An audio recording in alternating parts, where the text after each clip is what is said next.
এটার বডিটা এতটাই শক্ত যেটা হাতে ধরে তোমরা ফিল না করলে কখনোই বুঝতে পারবে না। হেলমেটটার একটা ইউনিক ফিচার্স আছে, যেটা এই পার্টটা ওপেন করা যায়।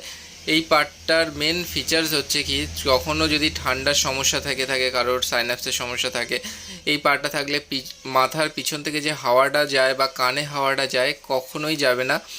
এটার মেন খোলার একটা অপশান দেয়া আছে একটাই কারণে, কখনো যদি বিয়েবাড়ি বা কোনো অকেশনে যাওয়ার থাকে সেক্ষেত্রে চুল বের করতে অনেকটাই সুবিধা হয়। হেলমেটটার খুবই লাইট ওয়েট, প্লাস হেলমেটটার বডিটা খুবই শক্তিশালী। হেলমেটটার মেন আরেকটা ফিচার্স হচ্ছে এটা খুলে ওয়াশ করা যায়, যেটা ফুল ওয়াশেবল, ফুললি মাথা প্লাস সাইড দু সাইডই ওপেন করা যায়। প্লাস হেলমেটটার আরও অনেক কিছু ইউনিক ফিচার্স আছে, এটা পরে না দেখালে বোঝানো যাবে না। হেলমেটটা পরার পরে এর যে কানের ছাড়ার জন্য কানের পাতা দুটো ছাড়া আছে যাতে কানের চাপ না পড়ে। আর হেলমেটটা পরার পরে ফিল করা যায় যে এর বডিটা কত